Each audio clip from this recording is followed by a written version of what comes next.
네,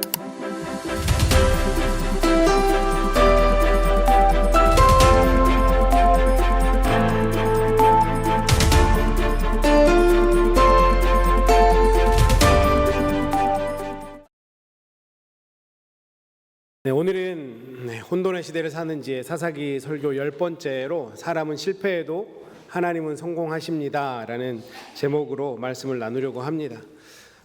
아마 기억이 나실지 모르겠는데 사사기 설교를 시작하면서 서론으로 제가 여호수아서의 말씀을 가지고 사사기 설교를 시작했습니다. 그래서 나와 내 집은 여호와를 섬기겠노라 라고 하는 그 말씀을 가지고 섬길 자를 선택하셔야 됩니다 라고 말씀을 드렸고요. 오늘과 다음 주에 걸쳐서 사사기 설교 이제 결론을 좀 맺으려고 합니다. 그런데 이 사사기의 결론은 저는 개인적으로 룻기에 있다라고 생각을 해서 룻기의 말씀으로 이 사사기 설교의 결론을 맺으려고 합니다. 룻기는 제가 생각할 때 참 귀한 책인데요. 4장까지밖에 없어서 굉장히 짧지만 그래서 정말 구약 넘기다 보면 금방 넘어가 버리는 책이지만 이 안에는 굉장히 귀한 진리가 있는 것 같습니다. 제가 이 룻기를 생각하면 저에게는 재미있는 일화가 하나 있는데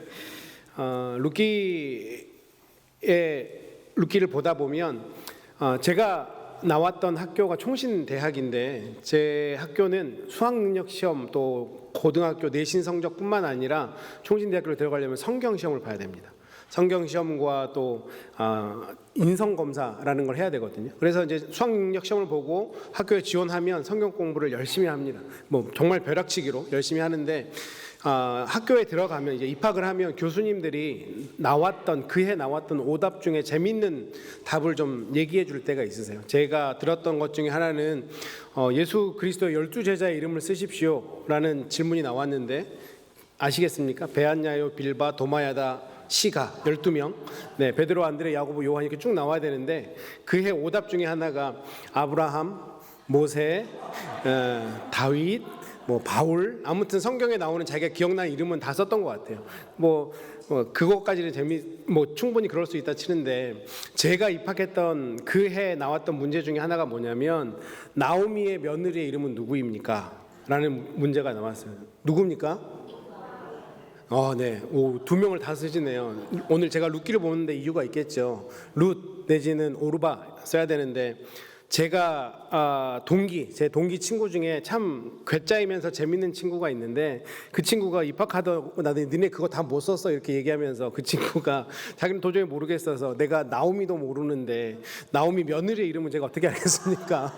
라고 썼다고 해요. 근데 그 친구가 그렇게 답을 쓰고도 합격을 한 거 보면 참 신기하기도 하고 그래서 정말 이 룻기를 보면서 저는 제 동기가 늘 생각이 납니다. 룻기는 사사시대에 쓰여졌던 책입니다. 그러니까 사사시대와 동일한 시대를 살았던 인물이 룻이라는 인물이에요. 사사기는 어쩌면 악하고 혼란한 시대 이스라엘 사회 전체를 조명하고 있다면 이 룻기는 동일한 시대인데 아주 세밀하고 섬세하게 그 시대를 살아가고 있는 한 가정을 비춰주고 있는 책이 바로 이 룻기입니다. 그런데 사사기를 가만히 보면 사사기는 문제 제기로 끝이 나거든요. 사사기 21장 25절이 마지막 절인데 이렇게 말씀합니다. 그때 이스라엘에 왕이 없으므로 사람이 각기 자기의 소견에 옳은 대로 행하였더라. 잘 아는 말씀이잖아요. 이렇게 사사기가 끝이 나요. 무슨 뜻입니까? 왕이 없었기에 그냥 사람들이 자기 마음대로 그렇게 살아가는데 어떻게 해야 되나요? 라는 질문으로 끝나는 것 같아요. 근데 룻기는 어떻게 끝나냐면 룻기 마지막 절에 보면 보아스는 오벳을 낳고 오벳은 이새를 낳고 이새는 다윗을 낳았더라.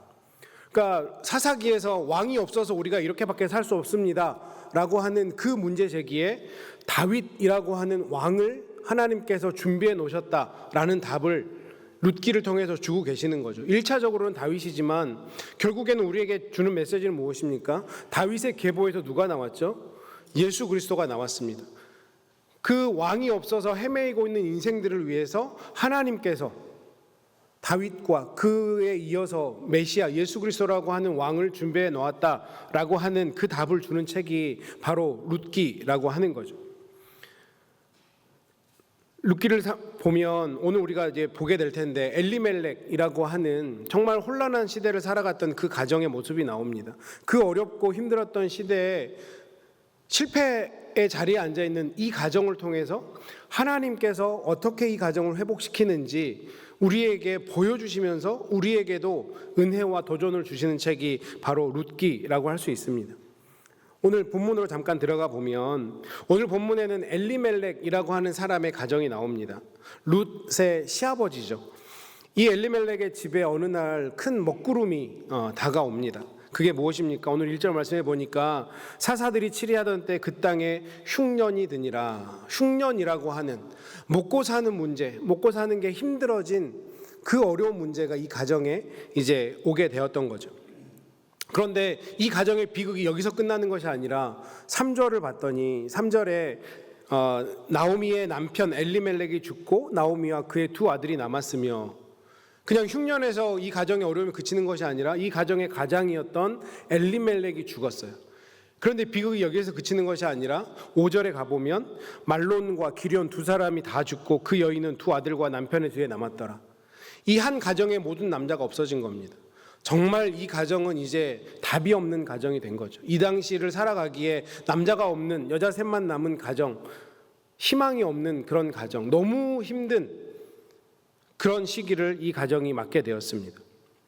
룻기는 크게 두 가지의 기둥으로 정리할 수 있는데요. 하나는 무엇이냐면 판단착오로 인해서 몰락해버린 한 가정의 이야기, 엘리멜렉 가정의 이야기가 한 기둥이라고 한다면, 그렇게 실패의 자리에 앉아있는 그 가정을 회복시키시고 그 가정을 통해서 일하시는 하나님, 그 두 가지의 기둥이 이 룻기의 가장 큰 주제라고 할 수 있습니다. 그 하나님의 일하심의 모습이 우리에게 큰 은혜가 될 수 있다라고 하는 것이죠. 흉년이 닥쳐서 한 집안을 그대로 집어삼켜버렸습니다. 그런데 그 흉년, 그 어려움이 지금 어디에서 일어났는지 우리가 살펴볼 필요가 있습니다. 어디에서 일어났습니까? 엘리멜렉이 원래 살던 곳은 유다 땅 베들레헴입니다. 그런데 영적으로 보면 이 베들레헴은 이런 어려움이 오면 안 되는 땅이에요. 왜 그렇습니까? 우리가 출애굽기 공부하면서 읽었던 말씀인데요. 출애굽기 3장 8절 말씀에 어떻게 얘기하고 있냐면, 내려가서 그들을 애굽인의 손에 건져내고 그들을 그 땅에서 인도하여 아름답고 광대한 땅, 젖과 꿀이 흐르는 땅, 곧 가나안 땅으로 하나님께서 인도하겠다고 하셨는데, 그 젖과 꿀이 흐르는 땅이고 아름답고 광대한 땅이 바로 이 유다 땅 베들레헴이기 때문에 그렇습니다. 베들레헴이라고 하는 단어의 뜻은 빵집이에요. 좋은 곳이죠. 빵집입니다. 빵집에 빵이 떨어진 거예요. 있을 수 없는 일입니다. 하나님의 은혜가 넘치는 그 땅에 그 은혜가 끊긴 거예요. 그러면 이해하지 못할 만한 그런 일들이 지금 이 엘리멜렉 가문에 일어났던 거거든요. 늘 농사가 잘 되고 밀이 넘쳐서 빵이 넘쳐나는 그 땅에 흉년이 들었다라고 하는 거예요. 우리가 살다 보면 이런 일이 우리 가운데도 일어나는 것 같습니다. 우리가 믿음 생활하면서 이런 경우 좀 보지 않습니까? 저 가정은 저렇게 하나님을 열심히 섬기고 저렇게 하나님을 사랑하고 교회 모든 일에 저렇게 순종하고 헌신하는데 왜 저 가정은 저렇게 안 풀릴까? 왜 저런 말도 안 되는 어려움이 저 가정에 나타나는 걸까? 그런 경험 한두 번씩 있으시지 않습니까? 혹시 그런 일이 우리 가정에 일어났다고 하면 성도님들은 어떤 반응을 보이셨습니까? 아마도 하나님 앞에 나가서 기도하시겠죠. 하나님, 이 어려움을 나에게서 해결해 주십시오. 그렇게 하나님 응답해 주실 때까지 아마 기도하실 것입니다. 그리고 나서 시간이 지나면 어느 정도 그 어려움이 해결되면 우리가 어떻게 얘기합니까? 주변 사람들에게 그때 내가 기도했더니 하나님이 해결해 주시더라. 이렇게 또 우리의 믿음의 고백을 하기도 하죠. 그런데 이게 잘못됐다는 게 아니고요. 우리 삶 가운데 혹시 이런 일이 일어난다면 우리가 첫 번째로 보여야 될 반응이 무엇이냐면, 이렇게 이해되지 않는 고난이 내 삶 가운데 찾아왔을 때 하나님 앞에 나가서 기도하는 것 이전에 우리가 먼저 하나님 앞에 물어봐야 된다라고 하는 겁니다. 왜 하나님께서 이해되지 않는 이 일을 나에게, 우리 가정에, 우리 공동체에 주셨습니까? 하나님, 베들레헴 땅에 기근이 오면 안 되잖아요. 하나님이 약속하신 젖과 꿀이 흐르는 땅이고 광대하고 아름다운 땅에 왜 하나님이 이런 어려움을 주십니까? 내가 하나님을 믿고 열심히 살아가고 있는데, 정말 하나님을 사랑하는데 왜 내 인생 가운데, 우리 가정 가운데, 우리 공동체 가운데 이 어려움을 허락하시는지 먼저 물어보고, 하나님이 비록 바로 답을 안 주신다고 해도 그 문제를 가지고 하나님 앞에서 씨름해야 된다라고 하는 것입니다. 그런데 오늘 본문에 나오는 엘리멜렉은 그 씨름을 하지 않았어요. 어떻게 했습니까? 그냥 모압이라는 땅으로 도망가 버렸다고 하는 거죠. 현실을 도피했다라고 하는 것입니다. 저는 적어도 예수를 믿는 우리 모든 하나님의 백성들에게 찾아오는 고통에는 하나님의 뜻이 있다고 믿습니다. 물론 우리가 뭔가 잘못해서 하나님이 치리하기 위해서 할 때도 있지만, 우리가 잘못하지 않았는데도 그런 어려움이 우리에게 주어진다고 하면 그것은 분명히 하나님 주시는 뜻이 있어요. 전도서 7장 14절에도 이렇게 말씀합니다. 형통한 날에는 기뻐하고 곤고한 날에는 되돌아보아라. 이 두 가지를 하나님이 병행하게 하사 사람이 그의 장래일을 능히 헤아려 알지 못하게 하셨느니라. 무슨 뜻입니까? 우리 모든 사람의 인생 가운데는 형통한 날도 있고 곤고한 날도 있다고 하는 거예요. 이거는 하나님의 창조 섭리와 같습니다. 성경을 끝까지 한번 다 읽어보십시오. 어떤 인생이 형통한 날만 지내다가 하나님 앞에 간 인생이 있습니까? 결코 없을 겁니다. 하나님은 모든 인생 가운데 형통한 날도 놓아두시고 곤고한 날도 놓아주시는 거예요. 이 두 가지를 병행하게 하셨고, 그리고 그 모든 사람도 능히 헤아려 장래 일을 알지 못하게 하신다. 하나님이 이 두 가지 일을 놓아둠을 통해서 하나님께 우리가 더 나아오기를 바라고 있다라고 하는 거죠. 제가 성경 공부를 하면서 아마 C.S. 루이스의 이 말을 한번 말씀드린 것 같은데요. 고통은 귀먹은 세상을 깨우기 위한 그분의 메가폰이다. 우리가 세상에 관심을 갖느라고 세상이 너무 시끄러우니까 하나님의 소리를 듣지 못하고 살아가니, 고통이라고 하는 메가폰과 같이 그렇게 크게 들리게, 하나님의 소리를 들리게 하기 위해서 고통을 우리 삶 가운데 배열하셨다라고 하는 것을 C.S. 루이스가 이렇게 표현한 거거든요. 우리 삶 가운데 고통이 찾아오면, 어려움이 찾아오면 이것은 하나님을 쳐다보라고 하나님께서 나에게 주시는 신호는 아닌지 점검해 봐야 된다라고 하는 거죠. 우리 삶 가운데 어려운 문제가 찾아왔다면 이 어려운 문제를 그냥 해결해 주는 게 우리 믿음 생활의 전부가 아니라고 하는 거예요. 이 어려운 일들을 통해서 더 하나님의 뜻을 알아가고 하나님의 마음을 알아가고, 그렇게 내가 하나님과 더 가까워지고 친밀해지고 하나님의 뜻을 살아내는 자리까지 나아가는 것, 이것이 더 큰 믿음이요 하나님이 원하시는 하나님의 백성의 모습이라고 하는 것입니다. 하나님께서 때때로 내 삶 가운데 이해되지 않는 고통을 통해서 어떤 것을 전하기를 원하시는지, 어떤 마음을 깨닫기를 원하시는지 우리가 하나님 앞에서 씨름하고 그 답을 얻어내야 된다라고 하는 것입니다. 그런 의미에서 오늘 우리가 이 말씀을 통해서 첫 번째로 깨달아야 할 것은, 우리 인생에 때때로 찾아오는 먹구름이 그냥 하나님이 나를 괴롭히기 위해서 주시는 것이 아니라 하나님을 더 바라보게 하기 위해서, 하나님의 마음을 더 깨닫게 하기 위해서 하나님께서 배열해 놓은 그런 사건이다라고 하는 것을 반드시 기억하셨으면 좋겠습니다. 그런데 엘리멜렉은 이런 자기의 삶 가운데 찾아온 이 어려움을 하나님 앞에서 나아가서 씨름하는 대신에 그냥 그 현실을 도피하고 모압으로 도망가 버렸습니다. 오늘 우리가 만약에 이런 상황이었으면 어떻게 해야 된다고요? 하나님 왜 이 빵집이라고 불리는 이 땅에 기근을 허락하셨습니까? 하나님 앞에 나아가서 물어봐야 되는데, 그런데 저는 오늘 본문을 보다 보니까 의외로 쉬운 것에 답이 있었거든요. 1절 말씀에 보니까 사사들이 치리하던 때라고 되어 있습니다. 사사들이 치리하던 때, 우리가 그동안 10주 동안 사사기 말씀을 봐왔습니다. 어떤 때였습니까? 이때가 사람들이 지질이 말을 안 듣고 자기 마음대로 행했던 때. 우리가 아까 봤지만 사사기 21장 25절에 어떻게 결론합니까? 이들이 왕이 없으므로 자기 소견에 옳은 대로 살았던 때, 인간들 본인들 마음대로 하고 싶은 대로 살았던 때, 이 때니 하나님이 니네 정신 차려야 되지 않겠냐라고 하면서 기근을 허락하신 거죠. 죄성을 가진 인간의 본능을 통제하지 않고 살아가던 그 때니 하나님께로 우리의 시선을 돌려서 니네 마음대로 사는 게 아니라 내 뜻대로 살아야 된다라고 하는 그 음성을 듣게 하기 위해서 기근을 주셨다라고 하는 거죠. 룻기는 바로 그런 사사시대에 일어난 일을 기록한 것입니다. 이제 답이 보이셔야 됩니다. 흉년이 왜 들어왔다고요?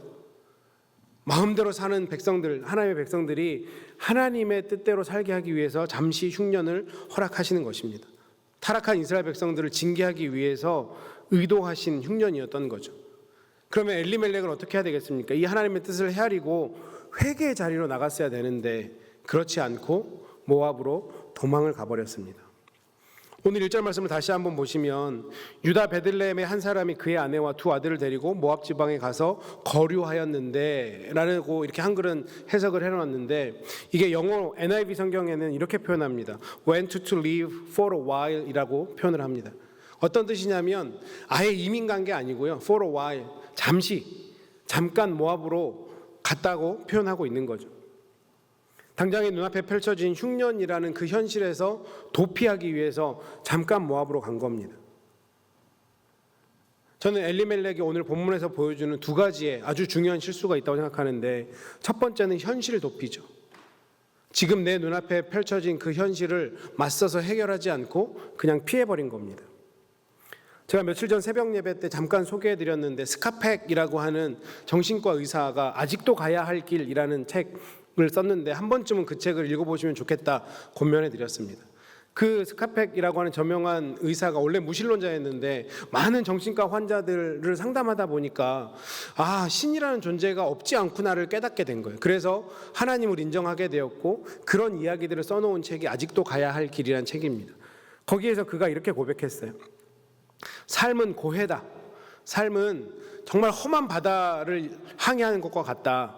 이것은 위대한 진리다. 다시 말하자면 이 세상에서 가장 위대한 진리 중 하나이다. 이것이 위대한 진리인 까닭은 진정으로 이 진리를 깨닫게 되면 그것을 뛰어넘을 수 있기 때문이다. 진정으로 삶이 힘들다는 것을 알게 되면, 진정으로 그 사실을 이해하고 받아들이게 되면 삶은 더 이상 힘들지 않게 된다. 일단 받아들이게 되면 삶이 힘들다는 사실은 더 이상 문제가 되지 않기 때문이다. 어떤 뜻입니까? 원래 삶은 힘든 거야. 이 땅 가운데 살아가는 게 원래 힘든 거야. 이것을 내가 알고 받아들이면 힘든 문제가 찾아와도 당연한 거니까 거기서 피하는 게 아니라 그냥 그렇게 맞서 싸운 힘이 생긴다라고 하는 거죠.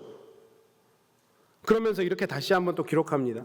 우리들 거의 대부분은 당면한 문제를 두려워하면서 피하려 든다.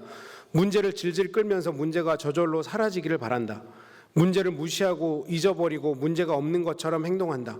심지어는 문제를 잊기 위한 보조적인 수단으로 약을 복용하여 결국에는 고통스러울 정도로 자신을 마비시킴으로써 고통을 안겨준 문제를 잊기도 한다. 문제 안에서 괴로워하기보다는 문제 밖으로 빠져나오고 싶어한다. 우리가 대부분 이렇지 않습니까? 문제를 마주하면 그 문제에 직면해서 그걸 해결하려고 하는 것보다 우리의 첫 번째 반응 대부분은 현실을 회피하는 거예요. 아니야. 그러면서 이 문제가 그냥 나도 모른 채 자연스럽게 해결되기를 바라지 않습니까? 그런데 그게 내가 도저히 어떻게 할 수 없으면 심지어는 약물을 의존해서까지, 더 심하면 마약이나 술과 같은 중독에 빠지면서까지 그 현실을 모른 채 그냥 뒤로 넘기려고 한다라고 하는 거죠. 스카펙이 말한 것처럼 우리의 인생은 고통이고 고뇌의 연속일 수밖에 없습니다. 그래서 우리가 고통을 마주하게 될 때는 그냥 그것을 피하는 게 아니라 어차피 우리의 삶이 살아가면서 그렇게 힘든 순간들을 마주하는 삶의 연속이기 때문에 계속해서 그 힘든 현실을 마주해야 된다라고 하는 거죠. 그리고 그 현실 가운데서 왜 하나님이 이 힘든 시간을 또 나에게 배열하셨는지 물어야 된다라고 하는 것입니다. 그런데 엘리멜렉은 그걸 하지 않고 도망가 버렸어요. 현실을 도피했습니다. 이게 엘리멜렉이 잘못한 실수 중에 하나입니다. 우리가 신앙생활하면서 혹시 우리도 엘리멜렉과 같은 모습이 있지는 않습니까? 우리 삶 가운데 어려움이 찾아오면 하나님 앞에 나아가서 그것을 붙잡고 씨름해야 되는데 몰라, 시간 지나면 해결되겠지, 모른 척하고 그렇게 놔두면 그게 안 된다라고 하는 거죠. 하나님 앞에 더 나오셔야 된다라고 하는 겁니다. 그런가 하면 엘리멜렉의 두 번째 실수가 뭐냐면, 그렇게 현실 도피하는 것도 잘못했는데 그가 도망한 곳이 어디였다고 얘기했습니까? 모압이라는 땅으로 갔다고 했습니다. 아무리 다급했어도 모압은 하나님의 백성이 가면 안 되는 곳입니다. 신명기 23장 3절에 이렇게 말씀하는데요. 암몬 사람과 모압 사람은 여호와의 총회에 들어오지 못하리니 그들에게 속한 자는 10대뿐 아니라 영원히 여호와의 총회에 들어오지 못하리라. 여호와의 총회라고 하는 것은 이스라엘 백성의 전체 모임을 생각하시면 돼요. 암몬과 모압 족속은 하나님 백성에 들어올 수 없다라고 이야기합니다. 물론 이들을 구원하지 않겠다라는 뜻이 아니라 하나님이 이스라엘 백성들에게 암몬과 모압이 섬기는 그 이방 신들에게 물들게 될까 봐 경고의 말씀을 주신 말씀이거든요. 그들과 함께하면 안 된다. 그들에게 영향받을 거기 때문에. 그렇기 때문에 모압 땅은 가면 안 되는 곳으로 이 당시에는 그렇게 하나님 지정해 놓으셨는데 엘리멜렉이 모압으로 도망갔어요. 근데 왜 모압으로 도망갔냐면 성경을 보면 모압이라고 하는 곳이 늘 풍요로운 곳이거든요. 늘 비옥한 땅이었습니다. 저기 가면 세상 사람들이 잘 먹고 잘 사는 것처럼 보이는 거예요. 저기 가면 돈이 있는 것처럼 보이는 거예요. 저기 가면 굶지 않을 것처럼 보이는 거예요. 그래서 하나님이 가지 말라고 했는데 그곳을 간 거죠. 다른 말로 하면 궤도 이탈입니다. 궤도 이탈. 우리가 가끔 가다 보면 열차가 탈선하는 뉴스를 보지 않습니까? 그 궤도에서 이탈해 버린 겁니다. 그러면 어떻게 됩니까? 그 열차는 멈춰 설 수밖에 없고 그 열차 때문에 다른 승객들까지, 다른 열차들까지 방해가 되지 않습니까? 하나님께서 우리에게 가라고 하신 그 길로 우리는 가야 되는데 내 생각에, 내 판단에, 그냥 내 눈에 보이는 대로 다른 길로 가버린 거예요. 이 두 가지가 엘리멜렉이 하나님 앞에서 잘못한 거죠. 엘리멜렉이 보기에는 모압이라고 하는 곳이 세상 사람들도 저기 가면 잘 먹고 잘 살 수 있다 하니까, 그래 보이니까 엘리멜렉 나름에는 자기 판단에 저기 가면 살겠지 하고 갔는데 결과가 어떻습니까? 그뿐만 아니라 그 가정까지 몰락해버리는 결과를 가져왔다라고 하는 거죠. 제가 미국에 와서는 그런 광경을 보지 못했는데 제가 한국에서 어렸을 때 시골에서 살 때 봄철에 비가 많이 올 때, 그리고 이제 비가 많이 오고 나면 아스팔트에 지렁이들이 그렇게 올라와서 말라 죽는 걸 본 적이 있습니다. 저만 봤나요? 다 도시에 사셔가지고 모르시나 본데, 그게 왜 그러냐, 나중에 제가 자료를 봤더니 지렁이가 피부로 숨을 쉬는데 비가 많이 오면 땅속에 물이 차잖아요. 그러면 숨을 쉴 수가 없으니까 지가 살아보겠다고 아스팔트 위에까지 기어 나온 거거든요. 그런데 비가 그치고 해가 나면 어떻게 됩니까? 다시 땅으로 가야 되는데 그 아스팔트에 그냥 그대로 있다가는 죽는 거죠. 지렁이 입장에서는 머리를 쓴 거예요. 내가 살아보겠다고 아스팔트로 올라간 거거든요. 근데 아스팔트는 지렁이가 살 곳입니까? 하나님이 지렁이에게 살려고 허락한 곳이 아니에요. 아스팔트는 결국 그 아스팔트 위에서 땅이 아니고 아스팔트 신장로라고 하죠. 옛날 말로 새로 길이 깔려 있으니까 얼마나 좋습니까? 여기가 더 좋나 보다. 근데 결국은 어떻게 돼요? 지렁이는 거기서 그렇게 비참하게 죽어가는 거예요. 혹시 이 지렁이와 같이 우리가 살아가고 있지는 않은지, 하나님께서 우리에게 허락하신 그 길이 있는데 그 길이 잠시 내가 지금 숨쉬기 힘들다고, 내 눈에 맞지 않다고, 다른 곳이 더 좋아 보인다고 궤도를 이탈해서 그렇게 살아가고 있지는 않습니까?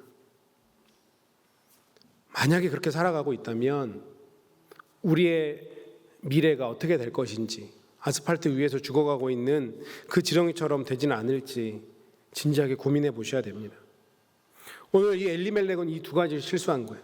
내 눈앞에 펼쳐진 현실을 도피해버렸고 가지 말아야 될 곳으로 가버렸다고 하는 겁니다.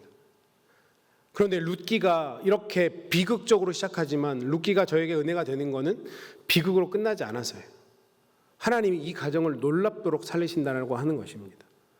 실수는 엘리멜렉이 했는데 하나님이 그것에 대해서 그 어디에도 묻지 않으세요. 하나님은 신실하게 그 택한 가정을 다시 회복시키시고 하나님의 놀라운 역사에 사용하신다라고 하는 것입니다.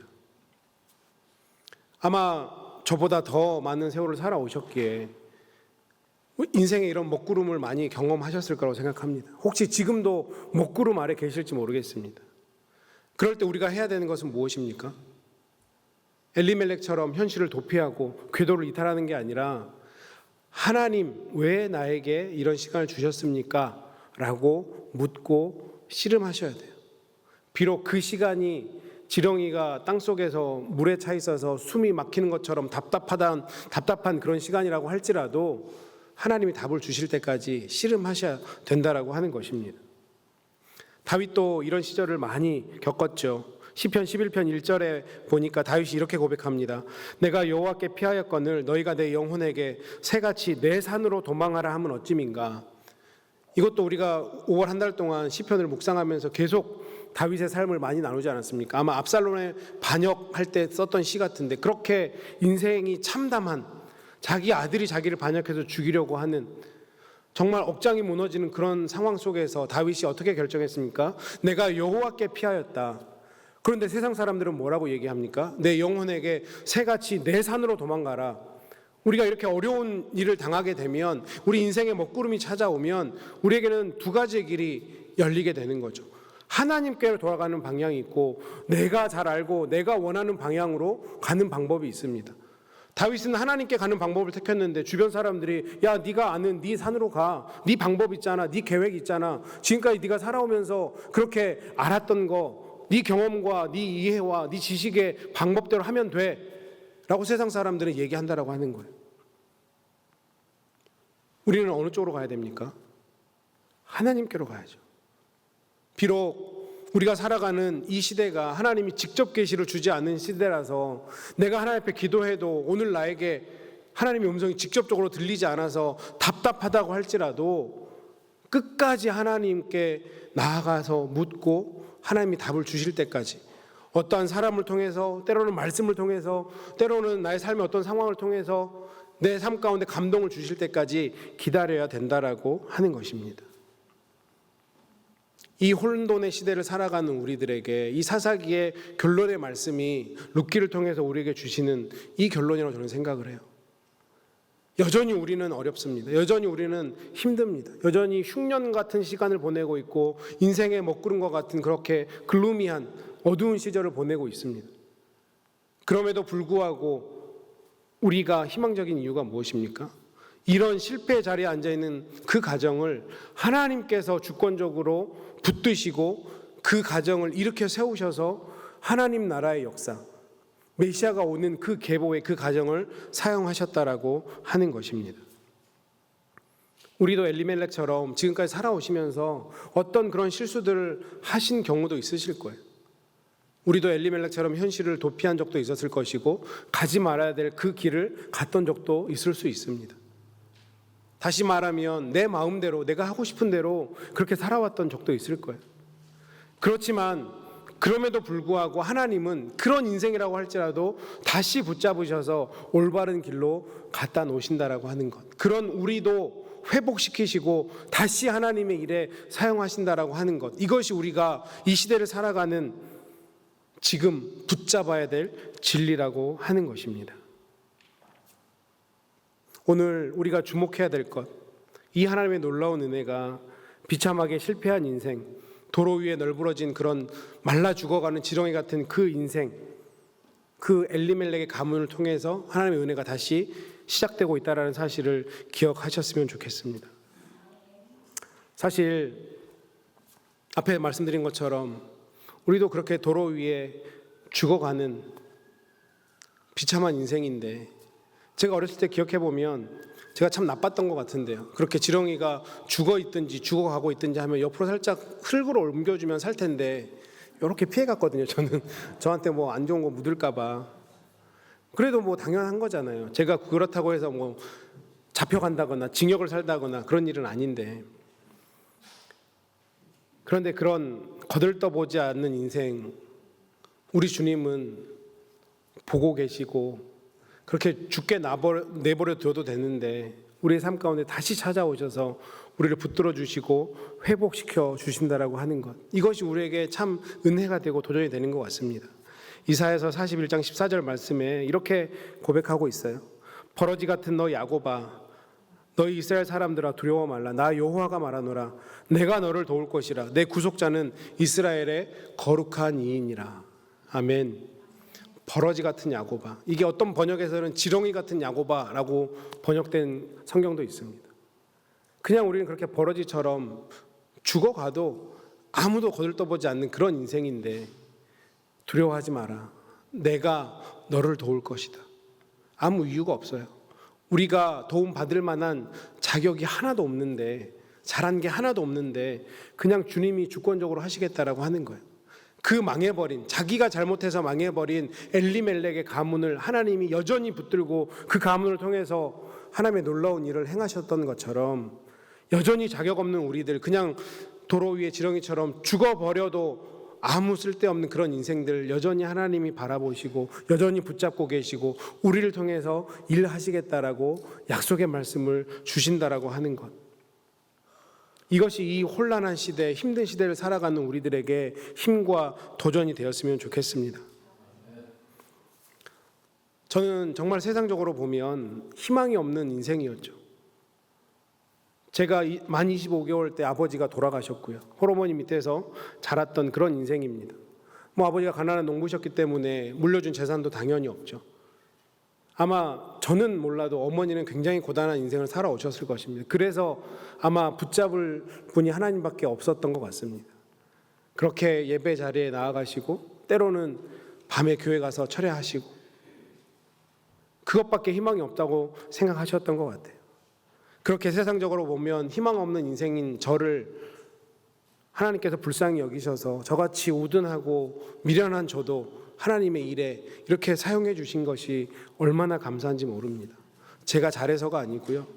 이게 다 하나님의 은혜라는 것을 저를 통해서 하나님이 보여주시는 것 같아요. 여전히 미련하고 여전히 미약하고 나약하고 제가 제 자신을 바라볼 때는 오늘도 저나 그 아스팔트에 있는 지렁이나 다를 바가 없는데 주님이 붙들어 주셨다라고 하는 것, 이게 얼마나 감사한지 모릅니다. 사랑하는 성도님 여러분, 혹시 성도님 가정에 흉년이 찾아왔습니까? 그것에 제대로 대처하지 못해서 그 흉년보다 더 힘든 어려운 상황으로 점점 더 가고 계십니까?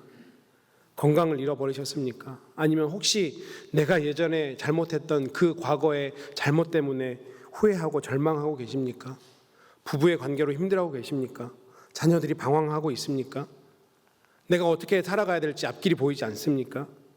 이 모든 것 다 괜찮다고 주님은 말씀하십니다.